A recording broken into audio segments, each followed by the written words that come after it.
Uma faixa de água, quase imperceptível, e contornando lateralmente os vales escondia-se, até perder de vista, a massa escura de florestas.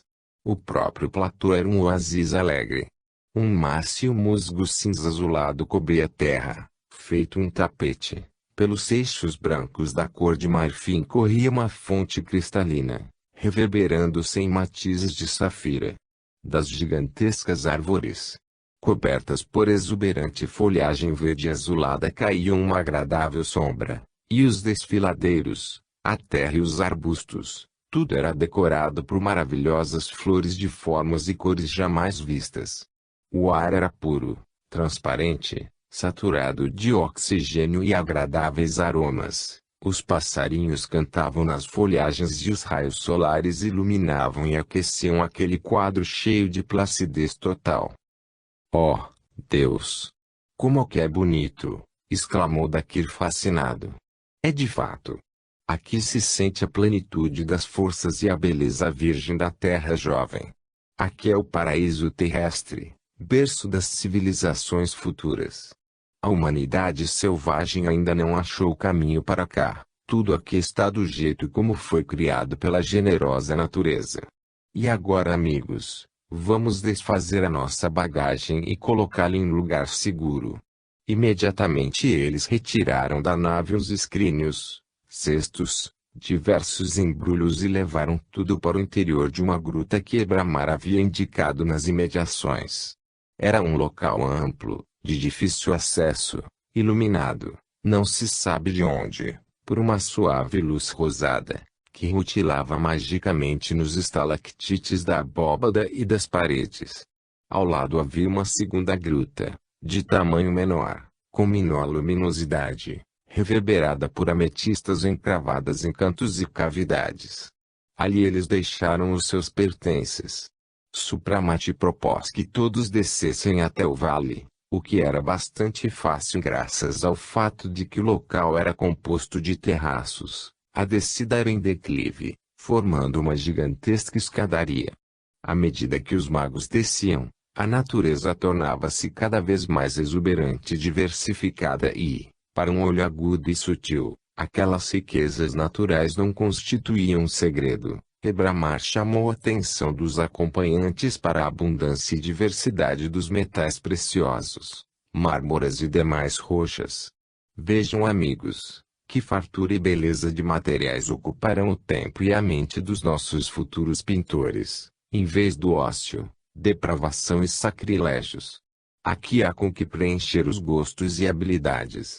Ao alcançarem a planície, eles viram que este era um imenso platô no centro de uma grande cordilheira, cujos cumes pareciam eriçados. A riqueza da vegetação era surpreendente. As árvores vergavam sob peso de frutas nunca vistas, flores desconhecidas exalavam um aroma estonteante e, em todos os lugares, entre as escarpas, gorgolejavam as cascatas e as fontes. Nascentes cristalinas serpenteavam esdrúxulamente entre as árvores e desapareciam ao longe. "Que lugar mágico!" observou Supramati. Gostei. "Vou construir aqui um palácio", exclamou Narayana, "pois eu tenho de construir um ninho para minha futura família." Ebramar já se referiu a uma dinastia divina neste mundo. "Então, é claro, vou me casar, terei um filho. Será uma recompensa mínima pelo trabalho que tive para me tornar um mago. Você precisará de muito tempo para isso. Mas, não vem ao caso. Se você conseguiu o primeiro facho, talvez se torne algum dia, até um bom marido", observou Ebramar. "Oh, isto é mais difícil, mas, de qualquer forma, pode-se tentar", e Narayana fez uma careta. "As mulheres são muito ingratas e exigentes. Não sendo Nara, Supramati provavelmente não vai ceder-me Olga. E Nara? Oh! Ela é um demônio de ciúme em pessoa." Um riso geral, incluindo o do próprio Narayana, seguiu-se ao gracejo do mais divertido dos magos. "Fique tranquilo. Tenho certeza de que Nara não desejará para si a felicidade de ser sua esposa pela segunda vez", disse Ebramar, quando acabou o arrobo de animação. e acrescentou em tom sério: espero que além de suas obrigações conjugais você assuma a nobre tarefa de dirigir e inspirar os artistas que, sob a sua direção, criarão a nova arte com as suas obras-primas. Você é o filho do povo em que se corporificou a arte perfeita. Dessa forma, a você mais do que a ninguém, compete a missão de formar artistas e trabalhadores, principalmente aqueles que trouxermos para cá, arrancando-os do caos do ócio e da criminalidade, para ensinar-lhes as artes e preencher-lhes a longa vida com trabalho útil e nobre. Prometo-lhe, caro mestre, dedicar todo o meu empenho a essa nobre causa, respondeu Narayana, e em seus belos olhos negros acendeu uma chama enérgica. Aqui, em algum abrigo secreto, vocês erguerão provavelmente os primeiros santuários. Sem dúvida, respondeu Brahma. Eu sei que nos censuram pelo fato de escondermos os santuários e nos chamam de egoístas por mantermos em segredo e acervo de nossa ciência. Mas, será que não agimos acertadamente ao ocultarmos dos mortais comuns os segredos perigosos?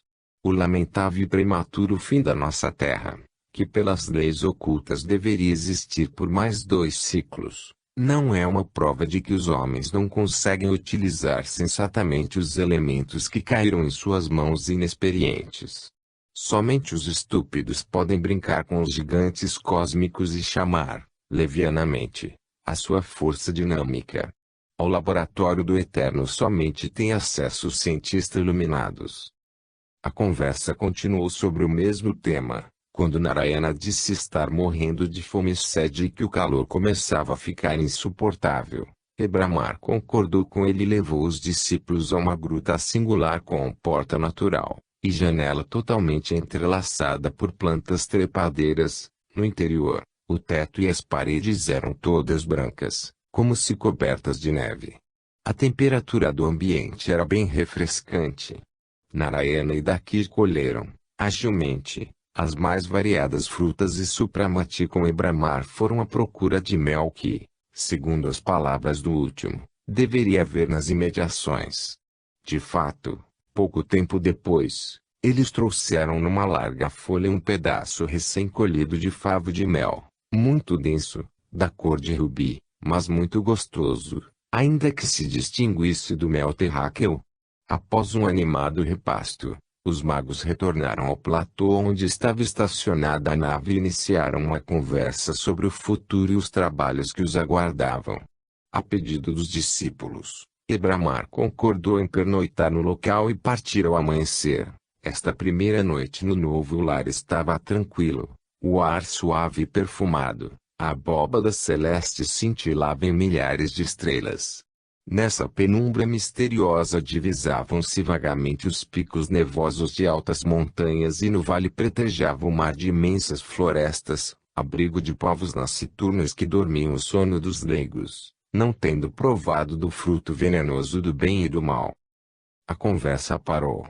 Mergulhados na contemplação do magnífico panorama, envoltos pela imensa quietude da natureza, os magos refletiam sobre o passado e o futuro. De repente, chegaram até a sua audição apurada aos sons do nível superior. Levantando-se rapidamente, eles viram como no azul escuro da noite estrelada brilhou um facho largo de luz que ia se afastando do fundo, como se abrisse o céu. E surgiu, então, o gênio do planeta, envolto por feixes de luz ofuscante. A seu redor pairavam pleiades de espíritos, trabalhadores do espaço, e no ar fluíam sons de harmonia maravilhosa. Com uma das mãos o gênio apertava contra o peito uma cruz fulgurante e, na outra, ele tinha tamanha força de chama que iluminou o espaço até os seus confins mais extremos. E lá, nas profundezas incomensuráveis daquela exuberância de luz, cintilou, como uma chama infinita, o santuário supremo, a morada dos espíritos perfeitos, o último abrigo dos espíritos libertos de qualquer matéria. Lá haveria de ser vencida a última dúvida da pura faísca divina que retorna à casa do Pai. E junto àquele obstáculo flamejante, desenhavam-se vagamente, à semelhança de nuvens de diamante, as formas dos 7 misteriosos guardiões do grande enigma. Os magos prosternaram-se, entregando-se com toda a alma à contemplação do quadro de beleza celestial. E como se fosse um sopro da harmonia divina, ouviu-se a voz do gênio.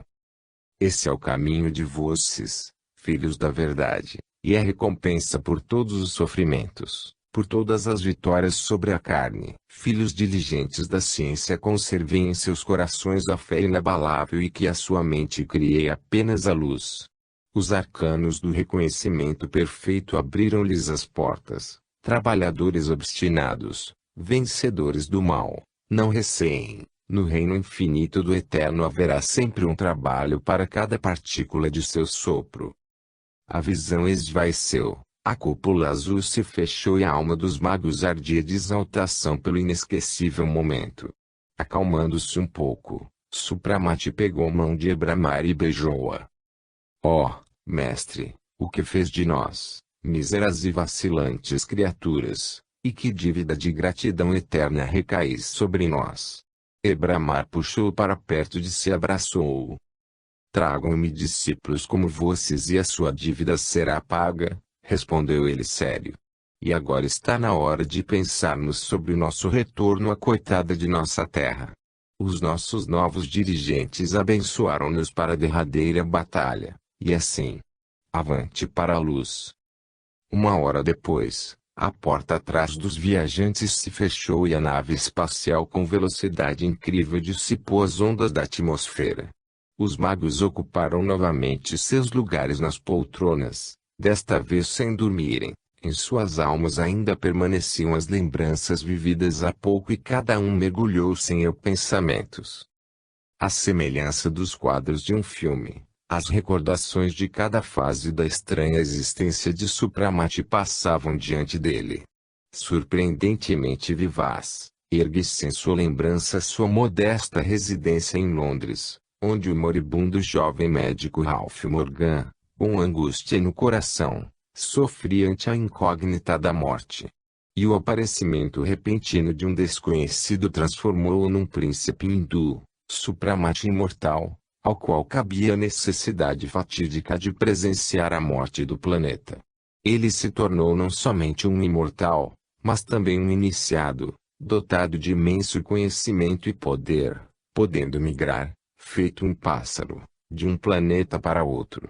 Um geodo bruto transformou-se em pedra preciosa nas mãos de Ebramar, e, ainda assim, a simples ideia de quanto ele ainda tinha de aprender, do caminho que tinha de percorrer para alcançar o limiar misterioso, atrás do qual se oculta o último enigma, ser ou não ser, fazia-o suar e ela passou a mão pela testa. Narayana também estava profundamente abalado. Tudo o que havia visto produziu uma reviravolta em sua alma apaixonada.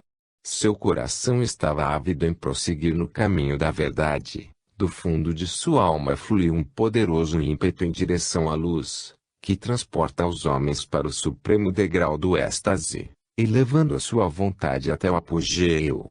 Uma chama cintilou em seus olhos negros e ampla aura iluminou-lhe a cabeça. No olhar de Ebramar, que observava, surgiu uma expressão de alegria e amor. Narayana era seu filho pródigo e esse momento de arrebatamento puro, essa luz em sua testa era uma recompensa por longos séculos de paciência e trabalho dedicados para educar aquela alma rebelde. Capítulo 18.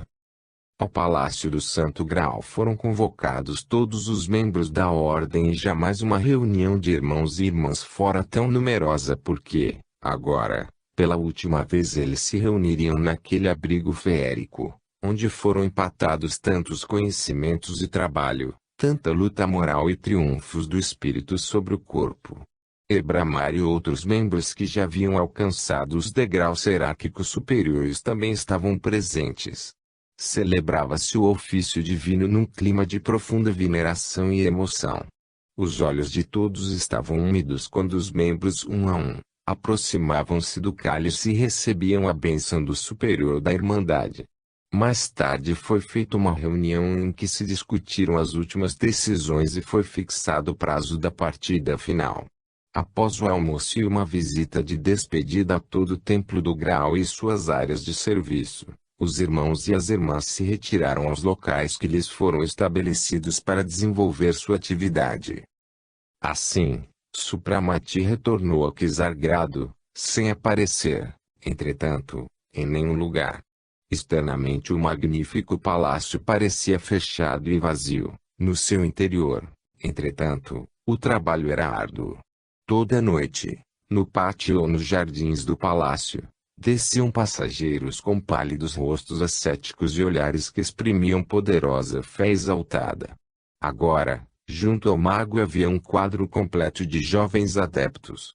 Eram os ajudantes de Supramati que, sob a direção de Nivara, realizavam rondas em uma região pré-estabelecida, reuniam os fiéis e passavam-lhes o recado do grande missionário. Todos os que permaneciam leais a Cristo e que serviam a Deus saíam obedientes dos esconderijos e se dirigiam ao palácio do príncipe hindu, que servia de ponto de reunião. Enquanto os últimos guerreiros do bem cerravam suas fileiras e se preparavam por meio de jejum e orações contínuas para a grande batalha, em todo o mundo se desencadeava um inaudito bacanal. A transformação de terras estéreis em exuberantes jardins prosseguia com rapidez incrível. Parecia que o globo terrestre de fato se transformava num paraíso. A fartura de tudo era tão gritante que não correspondia às necessidades da população, cujo número diminuiu bastante. Além disso, toda a natureza adquiriu certo caráter anormal. As frutas e os legumes de dimensões imensas e de cores mais vivas que antigamente tinham um gosto acre. O ar, ainda que agradável e quente, era pesado como na véspera de uma tempestade, e úmido como uma sauna. As pessoas eram acometidas por uma espécie de languidez e, não raro, por sonolência, como se estivessem sob o efeito de narcótico. Por essa razão, nas festividades satânicas comparecia menos gente do que se esperava. Na verdade, a ignorância diabólica no uso da estranha substância já podia ser sentida, mas embevecido e cego pelo sucesso, Shelon nada temia e se divertia com esta terrível força, como com um brinquedo. Em todos os lugares, por sua ordem, eram erguidos templos satânicos, organizavam-se orgias e, com auxílio da própria essência primeva, materializavam-se exércitos de larvas. Esses nojentos e perigosos seres, invocados do espaço invisível, participavam das festas e procissões. Entretanto, apesar de seu triunfo, Shelon não estava contente. Um ódio secreto corroía-o todo.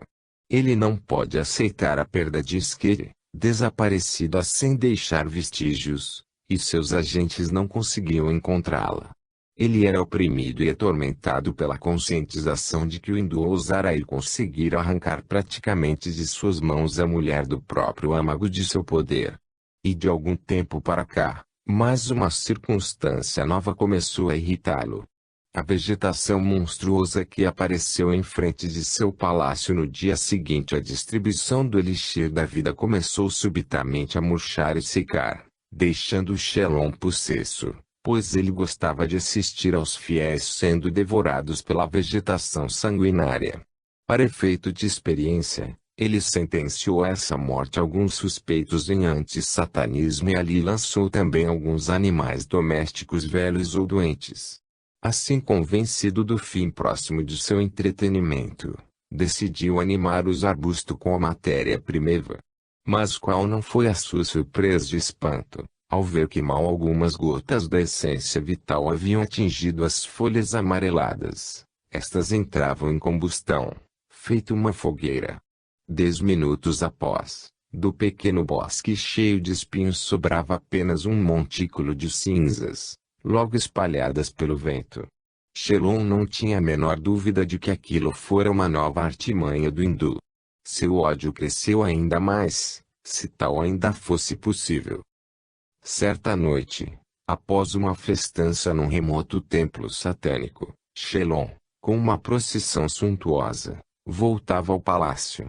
Sentado num trono móvel, cercado por uma multidão nua e desgrenhada que entoava uma canção alucinante e despudorada, Shelon contemplava cheio de satisfação a multidão bestificada que se apinhava a seus pés. Passando por uma rua, no fim da qual se podia ver o palácio de Supramati, a procissão parou atônita, pois um clarão de luz rubra parecia envolver a residência do mago. De repente, a luz densificou-se, subiu e no azul escuro do céu, sobre o palácio resplandeceu um gigantesco crucifixo. Quando viram aquele símbolo invencível, os satanistas foram apoderados de terror, muitos caíram em convulsões, outros começaram a debandar. Os carregadores largaram o trono móvel e fugiram. Somente os mais chegados e leais correram em auxílio de Shelon, caído no chão. Levantaram-no e o levaram ao palácio, enquanto a multidão, com ódio mal contido, tratou de se dispersar rapidamente, escondendo-se cada um, feito cães, em suas tocas. Seria impossível descrever a fúria de Shelon. Espumando pela boca, agitando punhos cerrados, rugia dizendo se vingar e provar, mais uma vez, ao maldito hindu que ele ia se dar mal por ter provocado Shelon e Exodote. Enquanto isso, no local do acontecimento, mal a multidão havia se dispersado, os portões do palácio ficaram escancarados, saindo de lá uma procissão. Em fileiras cerradas vinham os homens vestidos de branco, carregando crucifixos, velas acesas, estandartes, turíbulos e ícones salvos, muito venerados. Atrás dos homens iam as mulheres, também de branco, em longos véus e com velas nas mãos. Em frente delas, carregando o estandarte com a imagem da Virgem Santíssima, ima uma mulher bem jovem, de beleza angelical. Nuvens de incenso acendiam e o ar enchia-se de poderoso cântico melodioso. A procissão seguia diretamente à grande praça da cidade e, de lá, grupos maiores e menores se separavam da massa principal e se dirigiam para as ruas e praças menos importantes, inclusive para a praça que ficava em frente do palácio de Shelon. Mudos de assombro, os remanescentes da multidão e os raros pedestres olhavam apavorados para aquelas pessoas de rosto severo, cujos olhos ardiam de fé exaltada. Para qualquer lugar que fosse a procissão, altares eram erguidos, cruzes e ícones do Salvador colocados, e quando, com o levantar do sol, começaram a surgir os pedestres, que paravam curiosos e surpresos, iniciaram-se as pregações. Com a força que lhes era sugerida pela convicção inabalável, eles anunciaram a aproximação do fim do mundo, dizendo que os dias já estavam contados e que aquele que não quisesse perder a alma e o corpo, deveriam rejeitar o Senhor das Trevas e venerar o Deus único, Criador do Universo. Nos intervalos entre as pregações era lido o Evangelho e entoadas orações. Aos poucos, diante daqueles altares começaram a juntar-se multidões. Descrentes inveterados e convictos davam as costas com risos, ofendendo e achincalhando os trouxas antediluvianos que vieram espalhar suas idiotices. Felizmente, e é minha sua opinião, o mundo já há muito tempo já se livrara daquele ridículo obscurantismo. Muitos, não obstante, ficavam intrigados e ouviam atentamente. Os infelizes nasceram e cresceram sem conhecer a Deus. Jamais alguém lhes falou da misericórdia do Pai onipresente, da morada da alma, da força do bem. É verdade, existia uma lenda de que houve um tempo em que se venerava a Deus e os santos, ou seja, pessoas que por suas virtudes e vida exemplar foram merecedoras de graças especiais e utilizavam-nas entre os viventes para praticarem curas milagrosas, ou dando auxílio moral e minorando sofrimentos. Mas tudo aquilo, ensinava-se, eram superstições, contos de fada, para enganar os trouxas e as pessoas crédulas. E eis que aparecem pessoas que anunciam corajosamente aquelas mesmas convicções de tempos antigos e dizem coisas inéditas. Aos poucos a multidão começou a se agitar, uns fugiam, outros se aproximavam, feitos mariposas à luz, examinando acanhados o severo e sofrido semblante de Cristo ou a dócil imagem da Virgem Santíssima, que parecia fitá-los com extraordinária bondade e misericórdia. Calafrios horripilantes perpassavam pelo corpo dos ouvintes, Quando um velho com olhos cheios de convicção fervorosa e exaltados, ou uma mulher inspirada, repleta de enorme fé, dizia em voz alta: abandonem suas casas e os bens perecíveis. Nada já lhes pertence, pois tudo será engolido por elementos desenfreados. Salvem suas almas. Busquem um abrigo aos pés de seu Criador. Muitos dos que ouviam pareciam transpor o círculo mágico que os separava do mal e que acendia em suas almas obscurecidas a chama de renovação. Eles caíam de joelhos ou se apinhavam junto aos altares, pedindo que lhes ensinassem a rezar. Estranho foi aquele dia. As procissões dos fiéis percorreram com as cruzes todas as ruas da cidade. Os satanistas, sofrendo enjoos das defumações de incensos, fugiam furiosos, pedindo ajuda e conselhos junto aos seus sacerdotes ou iam levar relatórios a Shelom. Entretanto, ninguém ousou atacar abertamente os adventícios. Estes não eram os pseudos fiéis de outrora, que, de forma desavergonhada, haviam feito concessões, esconderam-se, permitiram seu banimento, cedendo o caminho para os apóstatas e satanistas.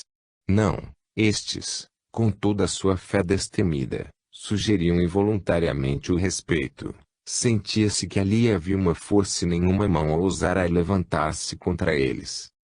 Shelom estava abalado e furioso com as notícias inesperadas sobre os acontecimentos, tanto em Quisagrado como em todas as regiões que davam conta sobre o ataque dos cristãos, saídos de seus abrigos, que inundaram as cidades, pregando o fim do mundo e o arrependimento.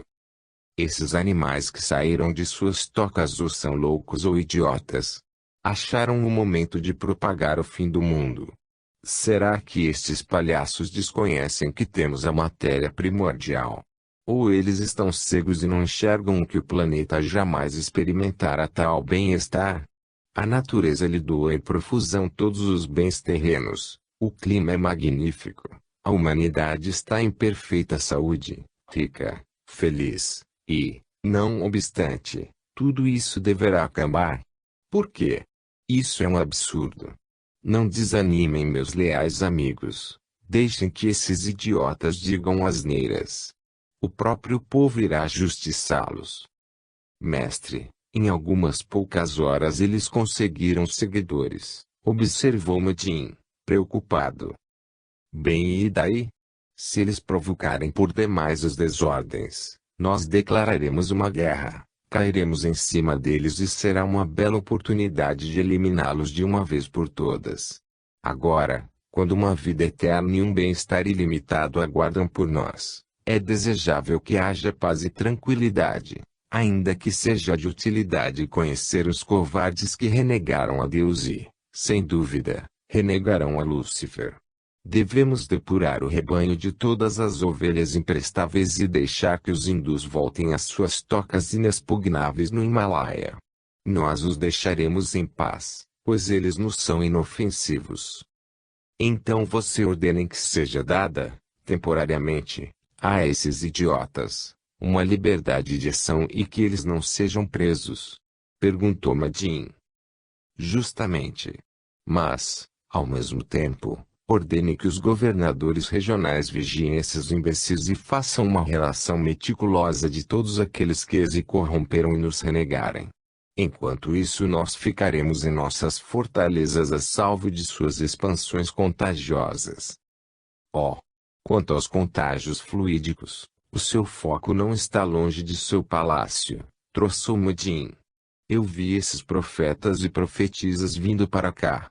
Entre eles há uma mulher bela como um sonho, e ela, sem dúvida, produzirá uma forte inquietação entre a nossa juventude, que se grudará nela feito moscas. Para falar a verdade, não me lembro de ter visto um ser tão encantador. Já imaginou em lugar de Skit? Sem dúvida, caro Madin, quando chegar a hora, eu farei dela a rainha do Sabate e suas grandes virtudes físicas assegurarão fidelidade a mim, respondeu rindo Shelom. Algumas horas depois, ele se retirou com seu séquito para uma das fortalezas satânicas, chamando para lá os mais renomados membros do luciferismo para o grande desafio e discussão de um plano detalhado, urdido por ele para a erradicação dos apóstatas. De acordo com a decisão do terrível líder do satanismo, aos missionários não seriam criados obstáculos para trabalhar. Percorrendo incansavelmente as cidades e as regiões, eles conclamavam o povo para o arrependimento e oração, anunciando que as horas da vida na terra já estavam contadas e somente as almas poderiam ser salvas.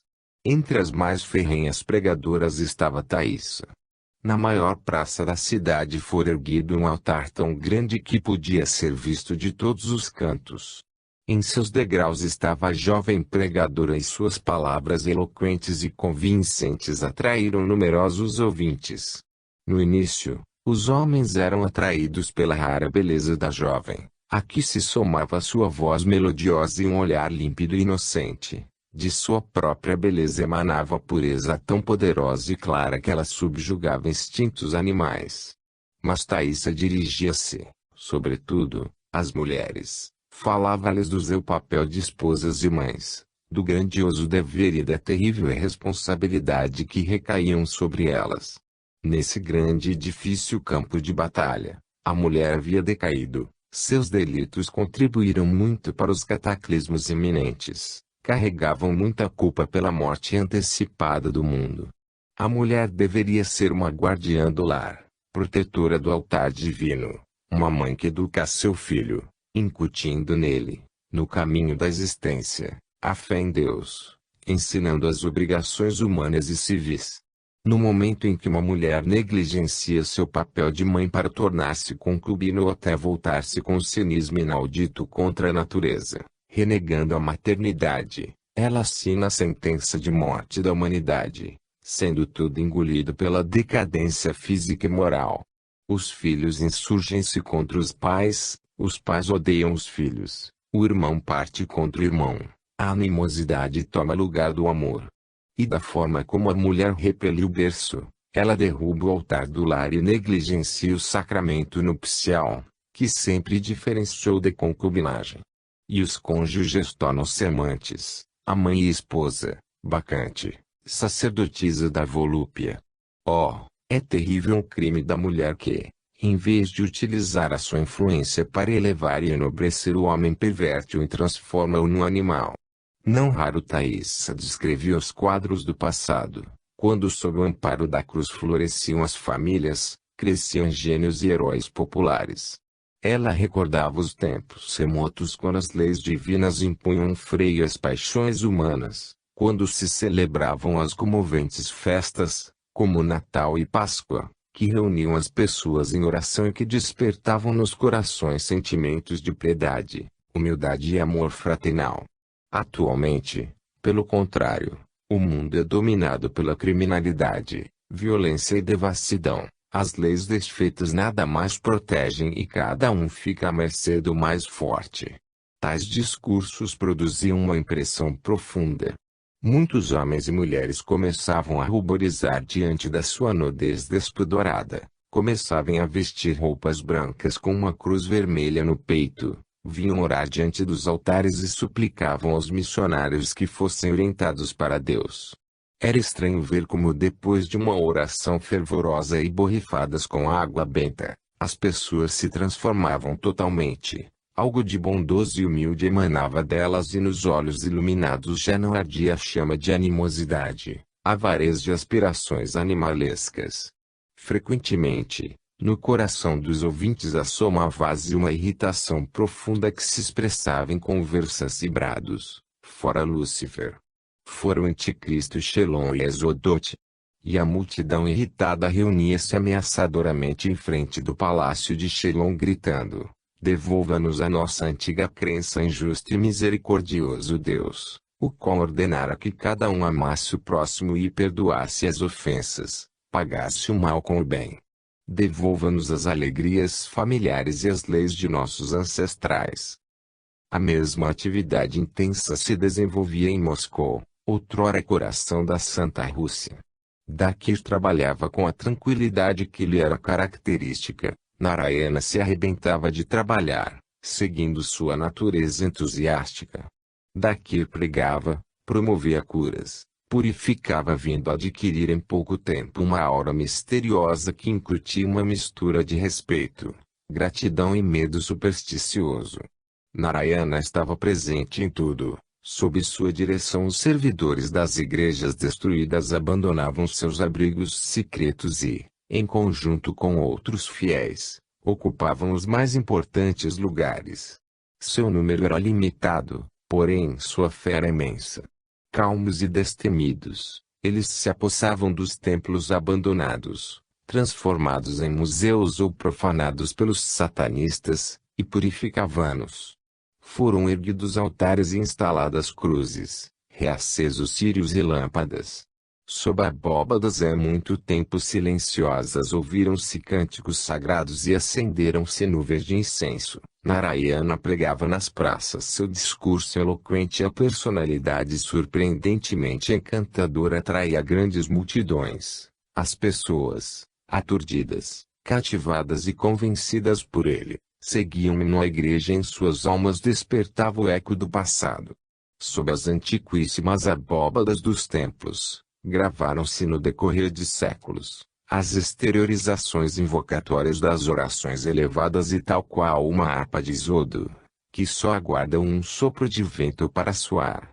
Assim começou a falar a alma obscurecida do povo infortunado, outrora tão forte em fé, do qual foram tirados todos os bens terrenos e espirituais, inclusive sua compreensão de Deus, corrompendo-o sistematicamente com literatura suja e moral. Os locais das pregações e as igrejas ficavam, como dissemos, cheios de gente. O atavismo despertava o passado, carregando como onda poderosa o ateísmo e os sacrilégios, instalando nas almas novas esperanças.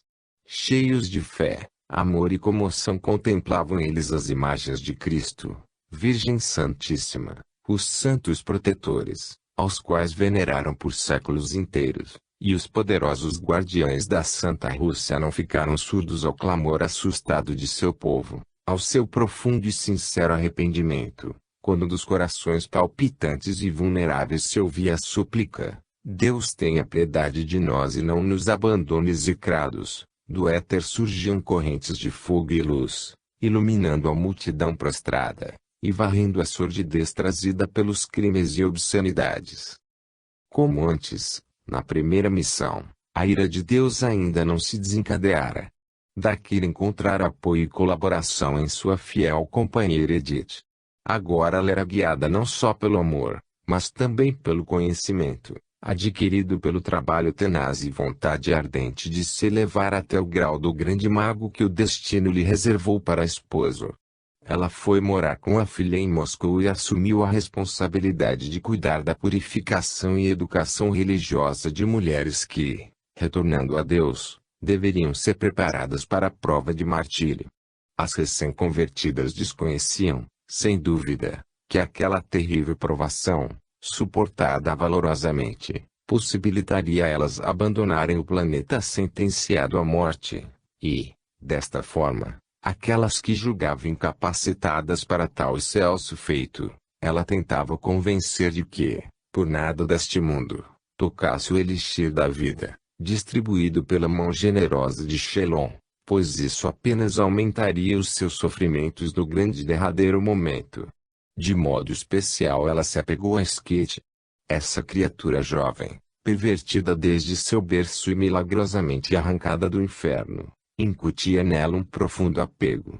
Com paciência e amor, Edith guiava e ensinava Skete, surpreendendo-se como esta, transformada em Maria, sacudia de si todas as impurezas, florescendo como uma flor tirada de um porão escuro e colocada sob o sol. Não era muito difícil adivinhar que no cerne daquela metamorfose espreitava um profundo amor a Supramati, porém um sentimento puramente terreno só poderia agravar a provação da jovem mulher. Edith buscava de todas as maneiras enobrecê-la, incutir-lhe a ideia de qualquer sentimento carnal iria afastá-la do mago com um precipício intransponível, e que somente pelas virtudes, cumprimento de seu dever e uma vida útil e pura, Ela poderia provar a Supramati seu amor e reconhecimento. Seus esforços não foram inúteis. À medida que Maria começou a entender a si própria em Supramati, a paixão carnal deu lugar a uma adoração do ser superior que a arrancara do abismo. Os casos de conversão tornaram-se mais frequentes. A poderosa e exaltada fé dos tempos passados, com a força cada vez mais crescente, despertava nos corações humanos. As pessoas largavam seu trabalho e afazeres, substituindo os locais dos prazeres pela igreja. Tal estado de coisas provocava uma imensa inquietação. Em todas as camadas da sociedade só se falava sobre o fim do mundo, procurando-se sofregamente no céu e na terra evidências da terrível catástrofe, mas nada se notava. Os raios solares inundavam o planeta, tudo florescia magnificamente, e, no meio da sociedade inquieta, começaram a se ouvir vozes irritadas exigindo o banimento dos meio-loucos, que vieram não se sabe de onde e confundiam as pessoas, estabelecendo o antigo obscurantismo e as velhas superstições tolas. Outros apenas riam, dizendo que quando reina a liberdade individual e de pensamento, não se deve proibir às pessoas de serem tolas, se isso é de seu agrado. Entretanto, nos observatórios começou a se notar certa apreensão dos astrônomos. Os aparelhos indicavam que perto do globo terrestre começava a se formar uma larga faixa de fumaça tênue que aos poucos ia aumentando, formando ao redor do planeta um invólucro gasoso, invisível a olho desarmado, mas que dificultava a observação do firmamento estelar. Paralelamente, foi notado que às vezes naquela névoa surgiam cintilações ígneas que se moviam feito raios em zigue-zague ou se enrolavam em espirais e desapareciam no espaço. As causas desses fenômenos estranhos ficavam sem explicação e os fatos não eram divulgados, temendo-se inquietar a população pelas profecias dos missionários do fim do mundo. No observatório de Moscou havia um jovem astrônomo de sobrenome Kalitin, famoso por algumas descobertas surpreendentes. Os fenômenos acima referidos deixaram-no muito impressionado. Motivado pelo interesse científico, ele começou a aperfeiçoar um instrumento por ele inventado, mantido sob segredo de todos. Quando finalmente ele utilizou seu aparelho, uma combinação de telescópio e microscópio, ficou atônito e pela primeira vez na vida sentiu um pavor supersticioso.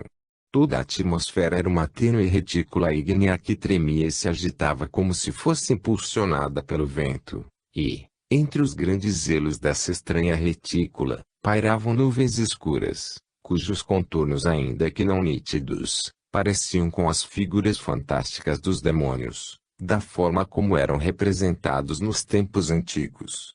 O número dessas criaturas féricas que voavam em todas as direções constituía uma legião.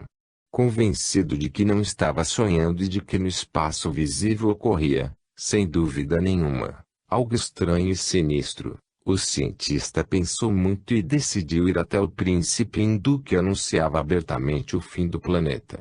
Se alguém no mundo sabia da verdade, esse alguém era ele. Daqui retornou da cidade à noite e estava se trocando para jantar com seus amigos, quando Nieb anunciou-lhe a chegada do cientista, cujo nome era conhecido por ser uma pessoa com muitos méritos científicos. Dakir ordenou que ele fosse introduzido. O astrônomo era um homem jovem, magro, de estatura mediana, de rosto agradável e sério e uma larga testa de pensador. Para o olho perspicaz de um mago bastava lançar-lhe um olhar para entender que ele era uma pessoa honesta, bem menos depravada que os seus conterrâneos e que de fato dedicara suas forças e a vida em prol da ciência. Faltava em seu trabalho apenas a faísca viva, a fé. "Em que lhe posso ser útil, senhor?" perguntou Dakir, apontando ao visitante uma cadeira. "Príncipe, eu vim lhe pedir para que me tire uma dúvida muito importante. Peço que perdoe minha ousadia, mas nas ruas ocorrem coisas estranhas e, pelo visto, também no céu. Dizem que o senhor é iniciado em magia superior e anuncia abertamente o fim do mundo. Assim eu lhe pediria que me dissesse com toda a franqueza se nós estamos na véspera de uma catástrofe. O fim do mundo já fora previsto há muito tempo, mas ninguém conhece a data exata. Se o senhor sabe mais coisas, diga-me. Se a catástrofe for parcial, talvez haja um meio de preveni-la e salvar-se. Seria, por certo, desagradável ter de largar as mais interessantes pesquisas que estou realizando. Mas veio-me à cabeça, será que o demente do Shelon não afetou alguma força desconhecida, desencadeando o fogo dos gases atmosféricos, levando a uma catástrofe inevitável? Essa personalidade enigmática se intitula Filho de Satanás, em quem eu não acredito. Estou convicto de que existem leis com que devemos lidar com cuidado, e, Shelon, sendo um vaidoso e letrado, talvez tenha mexido em seu equilíbrio. Dakir fitou com olhar perscrutador o rosto inteligente do cientista e respondeu sério. O senhor tem razão, professor. Os fenômenos que foram observados pelo senhor, o invólucro gasoso, as cintilações ígneas e as legiões de criaturas obscuras, tudo isso é prelúdio de uma catástrofe final e não parcial. Estamos na véspera do fim do mundo e isso é inevitável em função da situação atual das forças cósmicas. É uma grande pena que o planeta, que deveria ainda existir por muito tempo, servindo de escola para aperfeiçoamento de uma infinidade de gerações, tem um fim tão horrível em consequência de abusos inéditos, mas não há o que fazer. O cientista empalideceu. Príncipe, o senhor diz que a situação é séria e inevitável e, no entanto, o senhor permanece calmo. E por que não deveria estar? Há muito tempo nós estamos nos preparando para este grande momento, enquanto que a humanidade, em sua vaidosa cegueira, dança à beira do abismo, sem dar ouvidos aos profetas e até aos avisos da natureza. E vocês, cientistas, também são orgulhosos com seus conhecimentos imediatos, não conseguiram prever a catástrofe nem compreender que vocês são simples átomos em comparação com as grandes forças do universo, e que, para o equilíbrio do mundo, é necessário um punhado de grãos do bem para opor ao mal. Esse equilíbrio foi quebrado e os desenfreados e devastadores elementos desabarão sobre o globo terrestre, causando-lhe o fim. Como se tomado por uma vertigem, o astrônomo agarrou-se involuntariamente ao braço da poltrona, mas sua debilidade perdurou menos de um segundo e ele levantou-se tranquilo. Estou firmemente convicto e leio em seus olhos que o senhor e outros reclusos do Himalaia não irão perecer, preparando para si um meio de salvação. Salvem-me também. Sou uma pessoa boa e poderei ainda ser útil. O senhor acha que é tão fácil? Perguntou sorrindo Dakir. Lá, para onde nós vamos, precisaremos de gente humilde e crente em Deus. Um cientista autêntico está sempre pronto a desistir de seus equívocos quando os compreende. Diga-me as condições da salvação. Prove-me que eu, além da matéria, possuo uma alma imortal. Convença-me de que sou simplesmente um escolar inocente na escada de conhecimento e eu renegarei humildemente os meus equívocos e me renderei diante da ciência suprema. O Senhor deseja saber se possui alma? Ou por outra, existiriam os espíritos? Quem vocês acham que são os seres obscuros que vocês invocam em seus templos satânicos? Eu não sou um satanista, sou indiferente. O que se refere aos seres de que o Senhor fala, eu os considero pensamentos animados dos invocadores, pois diferentes experiências provaram que o pensamento humano cria formas vivas. Por exemplo, um poeta cria os heróis de seu poema ou um artista, as figuras do seu quadro, animados pela concentração de seus pensamentos, dando-lhes uma vida real, ainda que temporária. É bem natural que os invocadores dos demônios criem os demônios, e, uma vez que a quantidade de pensamentos humanos é incomensurável, o espaço está repleto de diferentes personalidades que nós podemos ver e invocar, mas não podemos verificar a sua existência temporária. Eu lhe darei a prova que deseja, disse Dakir, levantando-se e pondo a mão sobre o ombro do visitante. Nestes grandiosos dias, quando tem início a agonia do mundo, uma inteligência pura e audaz tem direito de ser convencida da verdade. Sigamos é o meu laboratório. Perto de uma janela aberta achava-se um aparelho desconhecido ao cientista. Daqui pôs a visita diante do aparelho, disse-lhe para aproximar o olho no orifício circular, fechado por uma lâmina, e depois lhe cobriu a cabeça com um pano escuro. Acionando molas, ele apertou diversos botões elétricos. Pouco depois, sob o pano que se mexia, ouviu-se um grito abafado. "Não se mexa", disse autoritário Dakir. 15 minutos depois, a cabeça do professor apareceu por baixo do pano. Ele estava lívido feito cadáver e recostou-se na parede para não cair. "Meu Deus", murmurou ele, "a atmosfera está no caminho da decomposição. Eu não entendo os elementos por mim desconhecidos que lá aparecem. Então é assim o verdadeiro mundo visível. Eu não podia imaginar nada semelhante", acrescentou ele pouco depois fechando os olhos e apertando a cabeça com as mãos. "Vê, professor", sorriu enigmaticamente Dakir, "os nossos conhecimentos são maiores que os seus e nós possuímos aparelhos mais aperfeiçoados.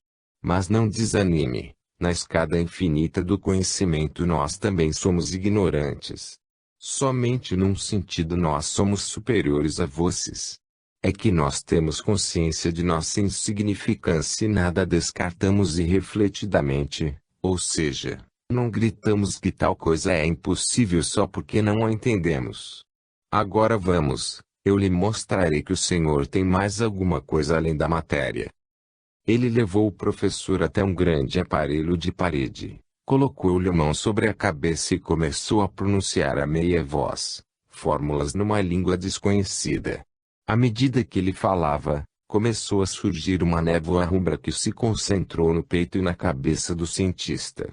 Em seguida a nuvem vermelha deslizou para o lado, ficando a uma distância de 1 metro, ligada ao corpo por uma luminosa faixa vermelha.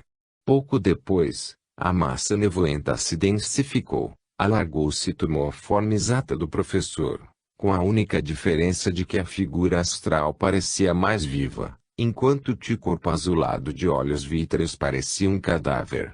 Colocando as mãos nos ombros de uma e outra figura, Dakir disse: "Está vendo, o Senhor é apenas um pedaço da matéria. Esse, do lado esquerdo, é o seu invólucro carnal, temporariamente abandonado pelo princípio vital, tendo adquirido a forma de um cadáver. O dublê do corpo é a sua individualidade, aquilo que pensa, trabalha, e é o corpo astral. E lá, em seu dublê de éter, aquele algo azulado com matizes dourados de chama, aquilo que se agita entre o coração e o cérebro é sua alma, faísca indestrutível, ainda obscurecida por muitos fluidos imperfeitos, mas que por meio do trabalho e provações poderá se purificar. Chegando o dia em que a chama divina pura, libertando-se de todas as amarras materiais, comparecerá ante o altar do Criador. Veja, professor, o Senhor é uma grande obra de arte saída das mãos do Criador, do Pai infinitamente bondoso, que lhe legou uma partícula de seu sopro divino e deu-lhe a oportunidade de compreender e alcançar tudo." Dakir tirou a mão e o dublê astral com a velocidade de um raio, reentrou no corpo, mas, provavelmente, o professor havia sofrido uma vertigem, pois cambaleou e teria caído se não fosse amparado por Dakir, que o ajudou a sentar-se na poltrona. 1 minuto depois, ele endireitou o corpo e murmurou, agarrando com as mãos a cabeça: "Neste minuto eu soube mais que durante todos esses anos de trabalho intenso na escuridão." "Sim", retrucou Dakir, "todos os que trabalham na escuridão não querem saber que o foco de luz está tão próximo deles. Ela está dentro de nós mesmos, é só querer chamar por ele. A chama interna deve ser acesa pela contemplação e trabalho de reflexão. Ela iluminará a nossa aura e nos dirá o que nós não sabemos. Todas as riquezas do conhecimento estão dentro de nós, se quisermos utilizá-las. Todas as molas do trabalho intelectual se encontram em nosso sistema nervoso. Só devemos saber controlar esses mecanismos complexos. Eu quero estudar tudo isso, exclamou com entusiasmo o professor, levantando-se. Porém, subitamente, baixou a cabeça e acrescentou em tom triste, mas, talvez, já seja tarde iniciar. O fim está próximo e eu morrerei esquecendo este grandioso momento, quando a verdadeira luz iluminar as trevas de minhas pesquisas. Perecerei feito um cego, um átomo rude que se considera grande e não tinha condições de entender as gigantescas forças que o cercavam. Só uma coisa que não me seja negada, antes de morrer, diga-me quem é o Senhor, ensine-me a adorar aquele que o Senhor adora. E quem dispõe dos destinos da humanidade? Sua pergunta é boa e sensata, respondeu sorrindo Dakir. Quem sou eu?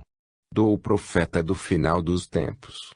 Agora veja, ele deu um passo para trás e foi subitamente iluminado por uma espécie de corrente de luz, que parecia irradiar-se de sua cabeça e corpo, envolto em uma aura azulada. Como se transformado numa visão resplandecente, com a coroa de 3 fachos de luz, Dakir ficou postado diante do professor aturdido. O senhor vê diante de si um simples mortal que, através do trabalho, adquiriu uma força astral. Qualquer um que queira se esforçar poderá alcançar um estado semelhante, concentrar em si mesmo a chama do éter e utilizar-se inteligentemente dela. E eis a quem venero. Com gesto autoritário ele levantou a mão e pronunciou algumas palavras em uma língua estranha. No mesmo instante no ar acendeu-se um cálice de ouro com uma cruz encimada por coroa de espinhos. Isto é a fé no símbolo enigmático da eternidade, cujo centro é Deus, um ser indescritível e inconcebível, a ideia do qual resplandece em todo o universo por ele criado. A coroa de espinhos são os sofrimentos, através dos quais a alma se purifica e se eleva pelos degraus do aperfeiçoamento infinito. No grande esforço dessa ascensão nada se perde, não há nada inútil, tudo serve para a espiritualização e salvação de nossos irmãos pela humanidade. Como se movido por uma força superior, o cientista caiu de joelhos e, pela primeira vez na vida, seus lábios pronunciaram, num ímpeto de fé e comoção: perdoe-me, Pai Celeste, e tenha piedade de mim. Logo que ele se levantou, a visão desapareceu, o mago também, e diante dela estava Dakir, em seus trajes sociais nos quais ele era conhecido. O professor olhava para ele com um misto de medo e curiosidade, e disse vacilante: não entendo o que houve comigo. Parece que um pesadíssimo fardo me caiu dos ombros e o meu cérebro trabalha com uma incrível velocidade. Os quadros de pensamento voam, uns após outros com rapidez e facilidade jamais experimentadas, enquanto que antes eu trabalhava com muito esforço. O senhor ficou aliviado da negação preconceituosa, da descrença e da ideia preconcebida que escondia do Senhor o invisível, escravizando seus pensamentos. Eu deixei de ser descrente e quero trabalhar de olhos abertos. Como faço para segui-lo? Para seguir-me deve-se morrer voluntariamente e depois ressuscitar, observou sorrindo Dakir, lançando um olhar perscrutador no professor. O sentido de suas palavras é meio obscuro, respondeu o cientista, balançando tristemente a cabeça. Contudo, a minha fé é tão forte que eu aceito, sem discutir, tudo o que o Senhor mandar me fazer. Não retornarei mais ao observatório, pois sei agora que sou um ignorante e os trabalhos futuros são inúteis em vista da aproximação da catástrofe. Pela mesma razão, não tenho que me ocupar com a salvação de bens terrenos e, sendo assim, suplico-lhe deixar-me ficar aqui para morrer junto com o Senhor. Senhor tem medo da morte? Não respondeu com firmeza o jovem cientista. Dê-me uma taça com veneno e eu tomarei como prova de que eu sou capaz até de morrer para alcançar pelo menos um degrau superior. E não lhe ocorre sequer uma dúvida quanto ao fato de que se o planeta não vier a morrer o Senhor fará um sacrifício inútil, privando-se da vida que poderia ser longa num corpo forte e sadio. Não tenho a menor dúvida quanto ao fim inevitável do planeta e estou plenamente convicto de que o Senhor me dará o apoio e me ajudará quanto ao meu estado espiritual. Sem dúvida, respondeu Dakir, aproximando-se de um armário e tirando de lá 2 frascos, um grande e um pequeno. Enchendo pela metade